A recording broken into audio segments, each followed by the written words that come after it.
This video is sponsored by OPPO.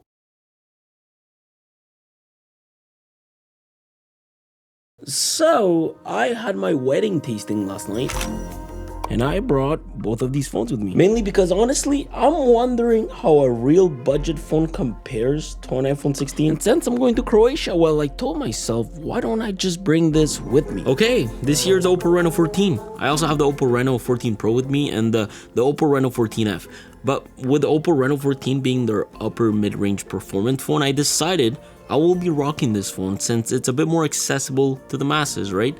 And literally compare it to the iPhone 16 just to give you an idea of what you can expect. In this video, we are going to be taking a look at design and display, the camera, battery and charging, performance and network, some of the AI experiences has to offer, and its value for money. Subscribe for more if you actually enjoy our tech reviews. Yesterday after I set up this phone, I literally transferred everything from my S25 Ultra into it, except for the photos because it only has 256 gigabytes of storage. But honestly, I'm setting this thing up so I can rock it in Croatia with me for the entirety of the trip so we can review it properly. But let's take a first look at it today and compare it a bit to the iPhone 16. Now, with all these Android phones hitting the market, and with Android OS getting really good year after year, it's inevitable that Apple will have competition, which is why I'm currently loving reviewing Android phones, right? At first glance, the phone from the front very much has that rounded design with sharp edges, actually very similar in style to the iPhone. It's almost like a blend of the iPhone 16 and iPhone 16 Pro. Feels good at hand, weighing 187 grams compared to the iPhone, which weighs 170 grams about. The aluminum frame edges feel comfortable. You can tell they're aiming to make everyday handling easier. I'm also noticing that the back of this phone is carved from one piece of glass. This looks a bit more professional compared to the iPhone 16, which is funner and has this color infused glass. And I also compared it to the iPhone 16 Pro because it has this barrel style rear camera island featuring a triple camera system layout. All of it together delivers an IP69 rating instead of a IP68 like on the iPhone 16. And in case of drops, it's got this sponge armor shock absorbing internal frame to handle daily drops and impacts. The front of the phone is full glass with an OLED screen. The iPhone does have a ceramic shield paired with their Super Retina XDR, which is basically OLED. Technically, we're comparing an AMOLED screen at 6.59 inches, delivering 120Hz Full HD Plus and peak brightness of 1200 nits with HDR10 Plus. The resolution here is the same compared to the iPhone, but when it comes to the max nits, it is different. You'll definitely notice that, mainly when it comes to HDR and not SDR, although you do get 120Hz refresh rate, which is something we've been wanting on iPhone since forever, right? I will say the iPhone does look a tad better, and I think it's because of the brightness.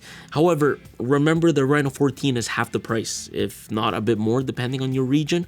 Overall though, it is a bigger phone. It's almost better to compare it to the iPhone 16 Plus in terms of sizing, but since the 16 and the 16 Plus are basically the same phone, I thought comparing it to the 16 would be best to keep pricing as close as possible. Now, when it comes to the camera, we are comparing a 48 megapixels main sensor to a 50 megapixel Sony main sensor.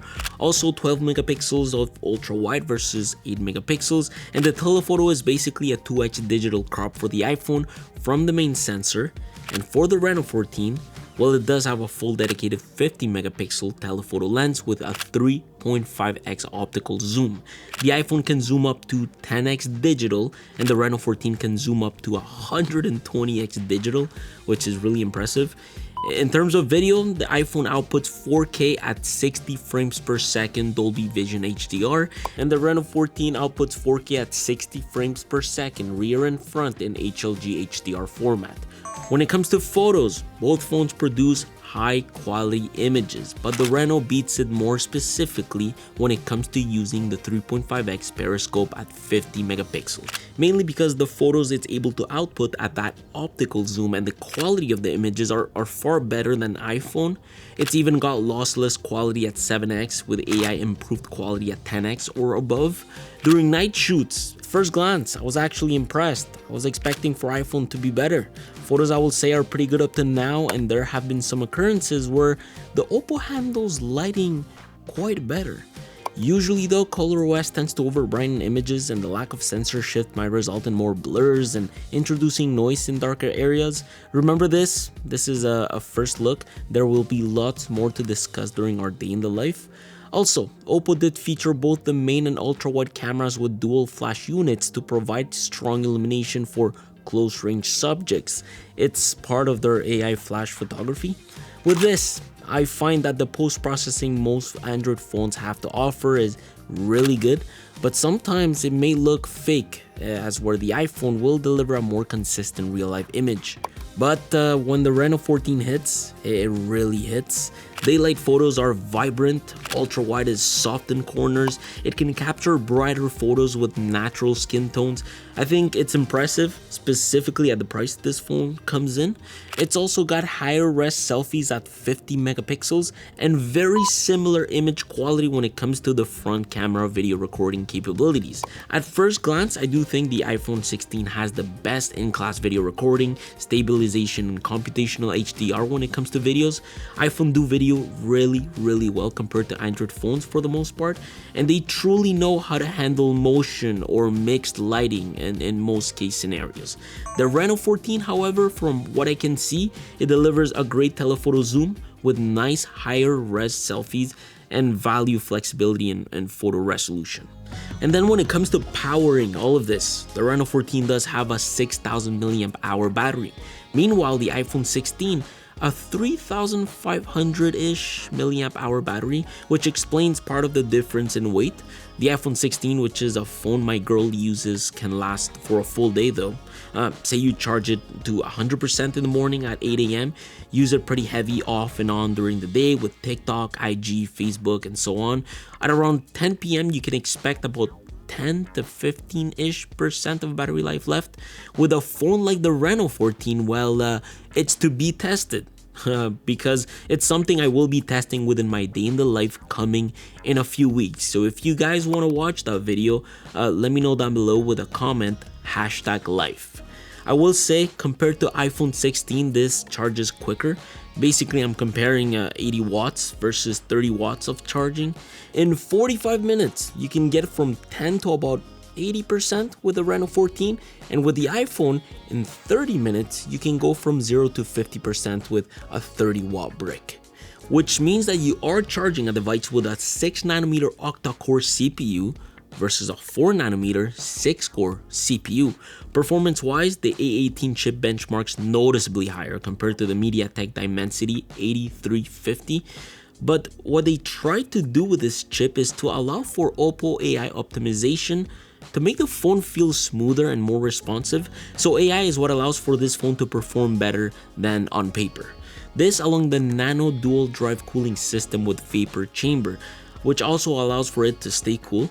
I ran a quick test playing Call of Duty on the iPhone, and at 60 frames per second, the temperature stayed steady at around 38 degrees. What's impressive is that the Reno14 delivered the exact same performance at identical settings, also holding up temps right around 38 degrees. So yes, the Reno14 runs cooler under pressure, but for general use, especially when multitasking heavily or running demanding apps, the iPhone 16 will deliver better overall performance thanks to the raw power it can deliver.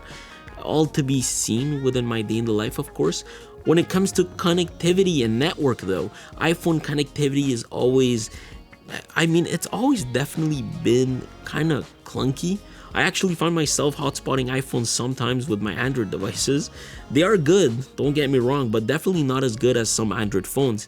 And the cool thing is that the Reno14 focuses on delivering better signal strength with signal prediction. Latency is set to be 20% lower than iPhone 16, and app in-download speeds are set to be 31% faster than iPhone 16 and apps like WhatsApp and Instagram, for example. Like if I refresh two timelines at the same time, you'll notice the difference in speed between both phones. And a lot of this stuff, like I said, has to do with AI. Like OPPO, they use AI Link Boost 3.0 to help out with its network modem. This just basically means that it uses AI to enhance signal for better stability and speeds in weak areas. Meanwhile, for the most part, iPhone 16 just relies on hardware and raw power. They use a Qualcomm X70 chip delivering 5G and Wi-Fi 6E connectivity. And raw power, remember, usually means more expensive parts, which is why the price is almost, if not double, depending on your region. So you have companies like OPPO using AI to try and cut down on those costs while trying to deliver proper performance. With this, we all know how weak the launch of Apple Intelligence has been. There is a limited amount of tools available to us when it comes to things such as AI creativity. Like on the iPhone, for example, your photos are limited to a cleanup, and that's pretty much it. On the opposite end, well, Android devices like the Reno14 offer extensive tools like AI Eraser, AI Reflection Remover, AI Unblur, AI Recompose, and AI Perfect Shot. A lot of these tools that live within the AI editor, honestly, they work really well for the most part, and it really allows you to transform your images in so many ways. In addition to this, both phones do offer on-device dictation, translation, and summaries, but the Reno14's AI voice scribe seems to take it further with real-time app-agnostic transcription and translation. Unfortunately, only available in limited regions, which means I cannot compare it to the iPhone 16. iPhone 16 though handles basic voice plus text recognition very well, but it's less versatile across third-party apps. Like Siri, for example, it doesn't integrate deeply like Google Assistant with Gemini. Finally though, with WWDC, Apple just got the transcribe and summarize phone calls feature. Apple Intelligence is able to create an automatic transcript and then generate a concise summary of the conversation. Very powerful with all the processing happening locally. I think it's nice that Apple is able to focus on secure and on-device AI tasks more as a whole, and mainly this happens because of the raw power the A18 chip can deliver.